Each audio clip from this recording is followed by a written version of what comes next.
شروع اللہ کے پاک نام سے جو بڑا مہربان نہایت رحم کرنے والا ہے۔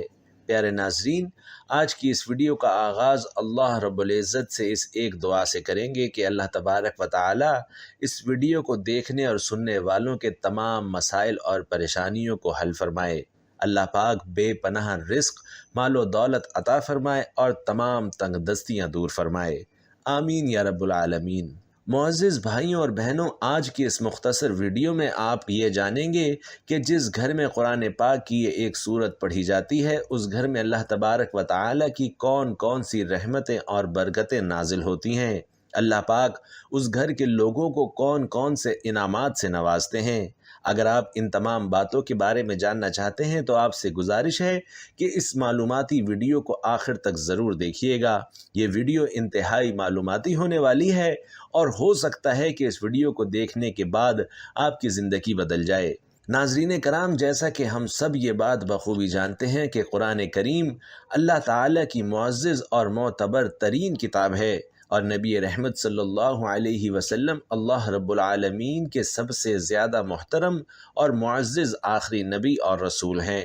اللہ تبارک و تعالی نے اپنے پیارے نبی حضرت محمد مصطفیٰ صلی اللہ علیہ وسلم کی امت پر اپنی بہت سی نعمتیں اور برکتیں نازل فرمائیں جو سابقہ امتوں پر نہیں تھیں۔ پیارے نبی صلی اللہ علیہ وسلم کی احادیث سے ثابت ہے کہ کس طرح سے ہمارے پیارے نبی صلی اللہ علیہ وسلم نے اللہ رب العزت کی بارگاہ اقدس سے اپنی امت کے لیے آسانیاں طلب فرمائیں اور آپ کے طفیل ہمیں دوسری امتوں پر فضیلت اور شرف حاصل ہوا۔ لہٰذا احادیث سے معلوم ہوتا ہے کہ ہمارے لیے اللہ تبارک و تعالی نے چھوٹے چھوٹے اور مختصر اعمال پر بڑی بڑی نیکیاں اور اعزاز و اکرام عطا فرمائے ہیں۔ دیکھیے کہ اللہ تبارک و تعالی ہم سے کس قدر محبت فرماتا ہے کہ وہ چھوٹی چھوٹی نیکیوں پر بھی ہمیں بڑے بڑے انعامات سے نوازتا ہے۔ اسی طرح سے قرآن پاک کی ایک چھوٹی سی آیت ہے اور اگر اس آیت کو بتائے گئے طریقے سے پڑھ لیا جائے تو انشاءاللہ اس سے آپ کو دولت بھی ملے گی اور اللہ رب العالمین آپ کے لیے ایسے اسباب پیدا فرما دیں گے کہ جن کے سبب آپ کی زندگی کے ہر معاملے میں آسانی پیدا ہو جائے گی، آپ کی ہر خواہش پوری ہوگی اور اس آیت کے کمالات دیکھ کر آپ خود بھی حیران رہ جائیں گے۔ غیب سے دولت والے ہاتھ آپ کے پاس آ جائیں گے۔ بھائیوں اور بہنوں، ایک حدیث شریف میں حضرت ابو ہریرہ رضی اللہ تعالی عنہ سے منقول ہے کہ نبی کریم صلی اللہ علیہ وسلم نے فرمایا، جب تمہیں کوئی بھاری اور مشکل کام درپیش آ جائے تو حسبنا اللہ و نعم الوکیل پڑھا کرو۔ اللہ پر توکل کرنے والے اور اس کے سامنے گڑ گڑانے والے کے لیے اللہ کافی ہوتا ہے۔ وہی دہشت زدہ کو امن نصیب فرماتا ہے اور ہر بے پناہ کو پناہ دیتا ہے اور وہی بہترین والی اور بہترین مددگار ہے۔ لہٰذا جو شخص صرف اللہ کو اپنا والی بنائے اور اسی سے مدد طلب کرے، اسی پر توکل کرے، تو اللہ بھی اس کا والی بن کر اس کی مکمل حفاظت فرماتا ہے۔ جو اللہ سے ڈرتے ہیں اور تقوی اختیار کرتے ہیں تو اللہ تبارک و تعالی بھی ان کو اپنا ساتھی بناتا ہے۔ محترم ناظرین، یہ آیت یعنی حسبنا اللہ و نعم الوکیل سورہ آل عمران کی ایک آیت ہے اور اس کا مطلب ہے کہ اللہ تعالی کافی ہے اور وہ بہترین کارساز ہے۔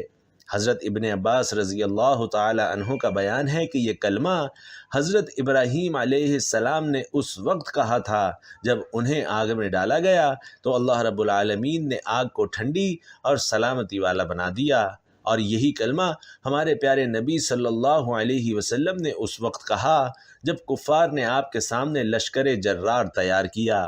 کفار نے مسلمانوں سے کہا کہ اس بڑے لشکر سے ڈرو، تو نبی کریم صلی اللہ علیہ وسلم نے فرمایا، حسبنا اللہ و نعم الوکیل، یعنی ہمارے لیے اللہ ہی بہترین کارساز ہے۔ لہٰذا اللہ پاک نے بھی آپ کی بہترین مدد فرمائی۔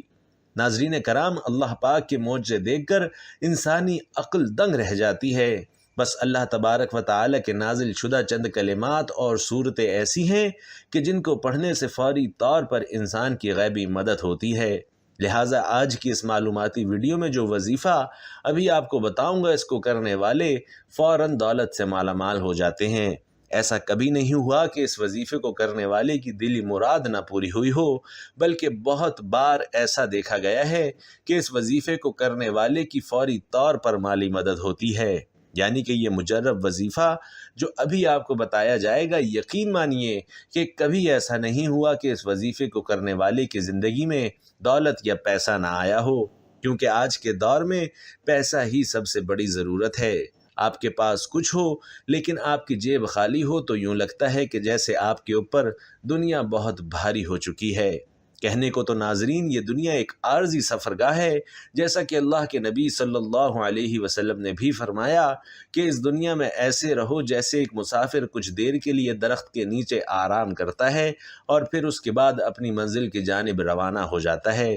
لیکن پھر بھی دنیاوی ضروریات زندگی کا بوجھ ہلکا کرنے کے لیے اگر آپ یہ وظیفہ پڑھتے ہیں تو انشاءاللہ اس کی برکت سے آپ کی تمام ضروریات پوری ہوں گی۔ اس وظیفے کی برکت سے اللہ پاک آپ کے لیے اپنے فضل و کرم سے اتنی آسانی ضرور پیدا فرما دیں گے کہ جس سے آپ اپنی تمام ضروریات بآسانی پوری کر سکیں۔ یہ وظیفہ ایک مرتبہ ضرور کر کے دیکھیے گا کہ ہر پریشانی سے اور ہر مصیبت سے اللہ پاک آپ کو نجات عطا فرمائیں گے۔ محترم ناظرین، ایک بات اور جان لیجئے کہ نبی کریم صلی اللہ علیہ وسلم کا فرمان عالی شان ہے کہ قرض کبھی مت لو، اور صرف اسی صورت میں قرض لو جب تمہیں جان کے لالے پڑ جائیں۔ اس کی وجہ یہ ہے کہ قرض ایک بہت بڑی نحوست ہے، اور جب تک ایک قرض دار اپنے اوپر واجب الادا قرض ادا نہیں کرتا، اس پر قرض کی نحوست طاری رہتی ہے۔ اس کے دنیاوی معاملات بے برکتی کا شکار ہو جاتے ہیں اور اس کے ہر معاملے میں پریشانی اور بندش شامل حال رہنے لگتی ہے۔ اللہ کے نبی صلی اللہ علیہ وسلم نے فرمایا کہ ہمیشہ اللہ سے دعا مانگتے رہو، کیونکہ دعا میں اتنی تاثیر ہے کہ وہ آپ کی ساری قسمت بدل سکتی ہے۔ یعنی اللہ تبارک و تعالی نے اپنے ہر بندے کو یہ ہتھیار دیا ہے جس کا نام دعا ہے، کہ اس ہتھیار کے ذریعے سے وہ اپنی زندگی حتیٰ کہ اپنی تقدیر بھی بدل سکتا ہے۔ ہمیشہ اللہ پر بھروسہ کریں، ہمیشہ اللہ ہی کی مدد حاصل کریں، ہمیشہ اللہ ہی سے مانگیں کہ وہ خالی جھولیاں ضرور بھرتا ہے۔ جب آپ کو یہ لگے کہ سب کچھ ختم ہو چکا ہے اور اب میں اپنی زندگی میں ناکام ہو چکا ہوں، اب میرے معاملات سدھرنے والے نہیں ہیں، تو ناظرین یہی وہ وقت ہے کہ جب ہمیں سب سے زیادہ اللہ پر توکل اور بھروسہ کرنا ہوتا ہے۔ لہٰذا آج کی اس ویڈیو میں جو وظیفہ ہم پیش کر رہے ہیں اس کی برکات بے شمار ہیں۔ جب آپ ہر طرف سے مایوس ہو چکے ہوں اور کسی بھی طرف سے کوئی خوشخبری نہ مل رہی ہو، کوئی آپ کا پرسان حال نہ ہو، رزق کی ایسی بندش ہو کہ ہر اپنا بیگانہ منہ موڑ چکا ہو، یعنی حالات انتہائی درجے کے خراب ہو چکے ہوں اور آپ کو کوئی راستہ نظر نہ آ رہا ہو، تو ایسے حالات میں بھی اگر آپ یہ وظیفہ کریں گے تو انشاءاللہ آپ کے لیے ضرور آسانی پیدا ہو جائے گی۔ ایسے میں آپ اللہ پر توکل کرتے ہوئے سب سے پہلے باوضو حالت میں کوئی ایسی جگہ بیٹھ جائیں جہاں کوئی دوسرا آپ کو تنگ نہ کرے یا آپ سے بات چیت نہ کرے۔ ناظرین، آپ نے سب سے پہلے 11 مرتبہ درود ابراہیمی پڑھ لینا ہے۔ ثواب کی نیت سے درود ابراہیمی ایک بار میرے ساتھ بھی پڑھیے گا۔ اللہم صلی علی محمد وعلی آل محمد کما صلیت علی ابراہیم وعلی آل ابراہیم انک حمید مجید۔ اللہم بارک علی محمد وعلی آل محمد کما بارکت علی ابراہیم وعلی آل ابراہیم انک حمید مجید۔ ناظرین، 11 مرتبہ درود ابراہیمی پڑھنے کے بعد آپ 313 مرتبہ آیت کریمہ یعنی حسبنا اللہ و نعم الوکیل پڑھ لیں۔ یہ آیت 313 مرتبہ پڑھنے کے بعد آپ نے 1 مرتبہ سورۃ الملک کی تلاوت کرنی ہے، اور یاد رکھیں کہ سورۃ الملک کی بہت سی فضیلت اور برکات ہیں۔ اللہ تبارک و تعالی نے انسانیت کی بھلائی کے لیے قرآن کریم نازل فرمایا، اور بعض آیات اور صورتیں ایسی ہیں کہ جن کے احادیث میں بے شمار فضائل بیان کیے گئے ہیں۔ سورۃ الملک 29ویں پارے کی ابتدائی صورتوں میں موجود ہے۔ اس کے 2 رکوع اور 30 آیات ہیں، اور فرمایا گیا کہ جو شخص بھی روزانہ سونے سے پہلے سورۃ الملک کی تلاوت کرتا ہے تو اللہ پاک مرنے کے بعد اسے عذاب قبر سے نجات عطا فرمائیں گے۔ چنانچہ اللہ کے رسول آپ کے اصحاب اور اہل بیت کا یہ معمول تھا کہ سونے سے پہلے سورۃ الملک کی تلاوت ضرور کیا کرتے۔ اللہ کے رسول صلی اللہ علیہ وسلم کی یہ دلی آرزو بھی تھی کہ میرے ہر امتی کے سینے میں سورۃ الملک محفوظ ہو، کیونکہ یہ بخشش کی سفارش کرے گی۔ حضرت ابو ہریرہ رضی اللہ تعالی عنہ کی روایت میں رسول علیہ السلام کا ارشاد عالی شان ہے کہ قرآن کریم میں 30 آیات پر مشتمل ایک سورت ہے جو اپنے پڑھنے والے کی اللہ کے حضور بخشش کے لیے سفارش کرے گی، اور اس کی سفارش کو قبول کر کے پڑھنے والے کی بخشش اور مغفرت بھی کر دی جائے گی۔